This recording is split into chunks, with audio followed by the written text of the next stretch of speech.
Bonjour, bienvenue au Talk Orange Le Figaro. Aujourd'hui, nous recevons Cécile Duflot, secrétaire nationale d'Europe Écologie Les Verts. Cécile Duflot, bonjour. Bonjour. Merci d'être avec nous.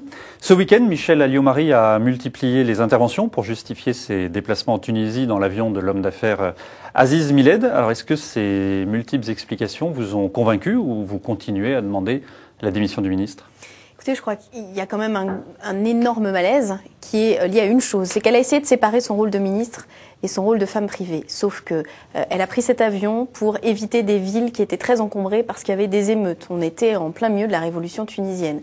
Je crois que la femme privée a pesé sur les discours de la ministre. Son avis sur la Tunisie, sur la manière de gérer la Tunisie, était fortement imprégné de son expérience personnelle. Et c'est là qu'il y a un problème. On ne peut pas dissocier la femme privé ou l'homme privé du rôle de ministre. Quand on est ministre à plein temps, c'est ce que vous dites. On ne peut pas décemment dire, quand on est ministre des Affaires étrangères, qu'on est dans un pays qui est dans une phase de fait révolutionnaire, qu'on ignore ce qui se passe. C'est pas, enfin, vous savez, elle se drape souvent dans son histoire gaulliste. C'est pas la mienne, mais de ce que je sais du gaullisme, je pense que cette position-là aurait été intenable avec le général de Gaulle, par exemple. Alors évidemment, à droite, on n'a pas la même lecture. Christian Jacob était hier l'invité d'RTL. Je vous propose de l'écouter. Est-ce qu'il y a eu 1 euro d'argent public de détourné? La réponse est non. Est-ce que ça a modifié l'indépendance de la France? La réponse est non. Est-ce que ça a modifié la stratégie diplomatique de la France? La réponse est non. Est-ce que ça la disqualifie pour continuer à défendre les intérêts de la France et exercer son métier de ministre? La réponse est clairement non.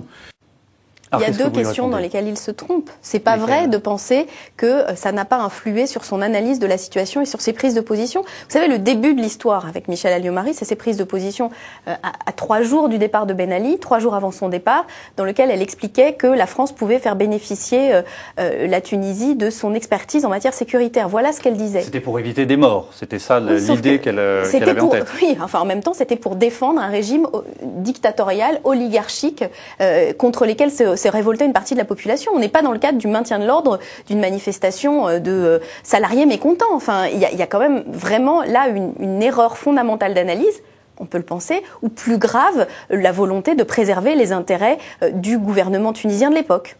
Donc ce que vous dites aujourd'hui, c'est qu'elle doit démissionner, que Nicolas Sarkozy doit en tirer les conséquences? Ce que je dis aujourd'hui, c'est que, à tout le moins, sa parole est disqualifiée. D'ailleurs, elle s'épuise à répondre elle-même à cette attaque-là, parce que, ou au moins, elle aurait dû reconnaître qu'elle avait fait une erreur absolue, une erreur de jugement qui était justement du fait de la femme privée qui sans doute appréciait ses vacances en Tunisie et son entourage et n'y voyait pas de problème. Sauf qu'il y avait un véritable problème. Par ailleurs, elle a expliqué que la personne avec laquelle elle a voyagé, au départ, c'était presque accidentel, on s'est rendu compte que c'était bien plus organisé. C'est aussi ça, plus vous dévidez la pelote, plus vous vous rendez compte que les choses sont pas si claires. Et par ailleurs, il semble bien que M. Miled ne soit pas du tout victime du régime. Il a été décoré par Ben Ali, il était membre de l'équivalent du Sénat tunisien. Il y a vraiment un peu plus que du mensonge. C'est au-delà de la maladresse. On est dans la dissimulation d'une réalité qui est pas brillante. Dans le JDD, un sondage IFOP réalisé auprès des Français et des sympathisants verts montre une nette préférence pour Nicolas Hulot, 61-64%, on voit le tableau, contre Eva Joly, 30% et 34%. Alors vous, quelle est votre préférence? Vous savez, le truc... Vous étiez interrogé par les il se trouve que ça fait trop longtemps que je fais de la politique. C'est que j'ai du mal à avoir le nez sur les sondages. Et donc j'essaye toujours de reculer un peu. Donc regardez, en février 2006, l'équivalent d'avant la présidentielle, si je résume, Ségolène Royal écrasait le candidat Nicolas Sarkozy et François Bayrou était à 5% dans les sondages. Donc les sondages, ça mesure un moment, sans doute le moment dans lequel nous nous trouvons. Ça doit pas être un guide politique pour 2 raisons. La première, c'est qu'on fait de la politique par conviction, pas par souci marketing. Et la deuxième, c'est que comme les choses peuvent être fluctuantes, sinon on risque de perdre sa boussole. Alors ma boussole, quelle est? Ma boussole, et je vais vous répondre, c'est qu'on est, pour moi, dans la construction d'une force politique autonome, la force de l'écologie politique qui doit progresser en rassemblant et en faisant travailler ensemble des personnes différentes et que donc il faut faire progresser ce collectif. Et on ne fait pas progresser le collectif quand on organise la compétition entre 2 personnes.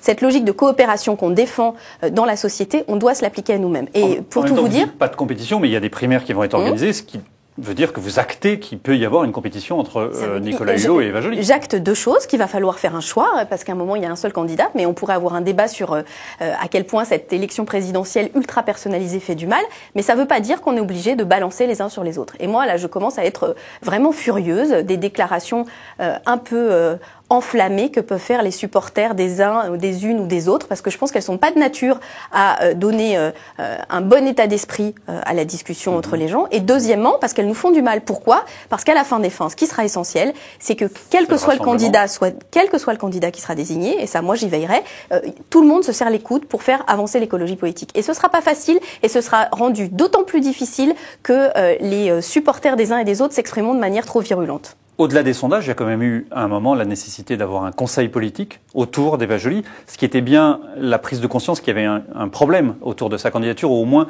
autour de la façon dont elle-même faisait campagne. D'abord, c'est jamais facile. Je pense que Eva Joly, elle a bénéficié d'un moment d'état de grâce au moment de nos journées d'été, puis de plusieurs mois ensuite plus calmes. Donc, il y a toujours des moments délicats. Par ailleurs, c'est exactement ce que je vous ai dit tout à l'heure sur les sondages de 2006. La vie va et vient. La presse a parfois des grands amours, puis des moments de désamour, avant de retomber amoureux de telle ou telle personne.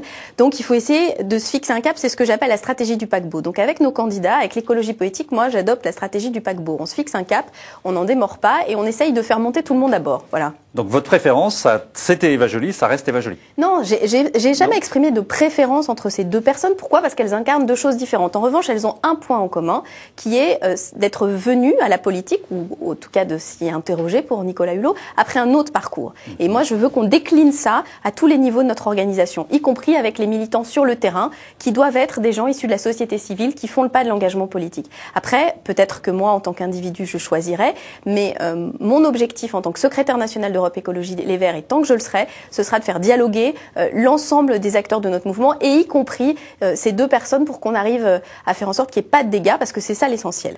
Les internautes sont amenés à vous poser des questions. L'un d'entre eux, Coco Miel, vous demande si vous ne pensez pas que le Parti des Verts doit rester neutre et ne pas être uniquement toujours dans l'alliance avec la gauche, car, dit-il, il y a également des citoyens de droite qui sont écologistes. Alors, deux choses. D'abord, on n'est pas neutre. On est écologiste. Ça veut dire qu'on défend un projet de transformation de société. Et outre la préparation du choix du candidat, moi, mon objectif en tant qu'engagé pour l'écologie politique, c'est de faire en sorte que ce mouvement, qui ressemblera pas à Europe Écologie Les Verts d'aujourd'hui, qui a vocation à grandir, à évoluer, à se transformer, il soit un jour en situation d'être majoritaire, pas d'être celui, voilà. Mais en revanche, on est aussi capable de passer des alliances, pas de manière automatique, mais de manière exclusive, si j'allais dire, c'est-à-dire pas avec la droite. Pourquoi? Parce que le projet que défend la droite et qu'a défendu la droite et ce gouvernement depuis des mois, voire des années, est totalement antithétique avec les valeurs de l'écologie politique. Des valeurs basées sur le partage des richesses, sur l'égalité des droits, sur le refus de la compétition et de la concurrence et du gaspillage des ressources naturelles. C'est ça le vrai sujet, c'est de savoir qu'est-ce qu'on fait. En même temps, les alliances, par exemple pour les cantonales, vous êtes allié avec le Parti socialiste. Vous espérez parfois avec le Front de gauche. Combien d'élus au mois de mars? Écoutez, aujourd'hui, on a 24 conseillers généraux sur l'ensemble de la France, 13 qui sont renouvelables. C'est très peu, parce que le mode électoral est très difficile. J'espère que ces 13 seront largement multipliés par 2. C'est ça mon espoir aujourd'hui, mais ça dépend des électeurs. On sait que c'est une élection dont l'UMP veut faire comme si elle n'existait pas. Il y a une volonté quand même d'étouffer totalement le débat des cantonales. Nous, on veut faire en sorte de montrer que le projet de transformation qu'on porte à l'échelle globale et à l'échelle de la planète, il se traduit aussi localement dans les territoires. Nicolas Sarkozy s'exprimera à la télévision jeudi sur TF1 dans l'émission Face aux Français. Qu'est-ce que vous attendez de son intervention?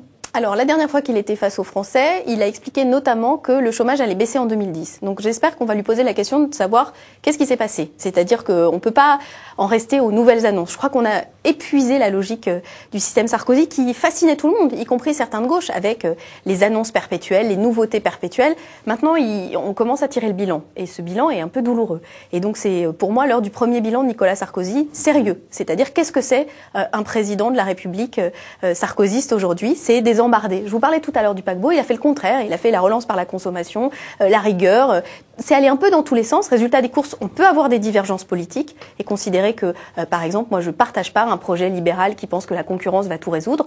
Simplement, je peux constater que ça existe. Ce que je constate surtout, c'est que la politique de Nicolas Sarkozy, elle a été pleine d'embardées, mais surtout au profit de quelques-uns, et ça, je pense que c'est une faute. Patrick Devedjian était à votre place vendredi, il vous a posé une question, je vous propose de l'écouter. Oula. Les Verts sont très souvent contre les automobilistes et dans la région parisienne, plus que partout. Le résultat de ça, ne pensez-vous pas que ce soit une véritable discrimination sociale à l'égard de gens qui n'ont d'autres moyens pour venir travailler à Paris compte tenu de l'état des transports, des difficultés, que de prendre une voiture. Est-ce que vous ne croyez pas donc que c'est une attitude antisociale ?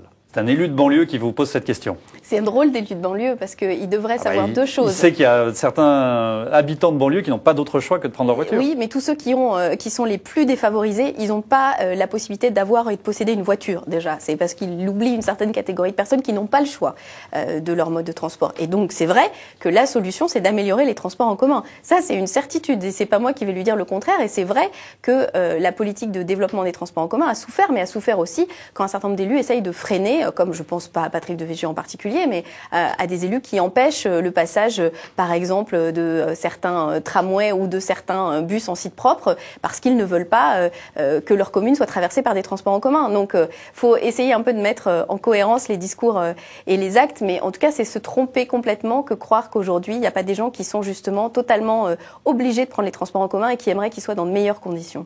Cécile Duflot, merci d'avoir répondu à nos questions. Merci. À demain pour un nouveau talk.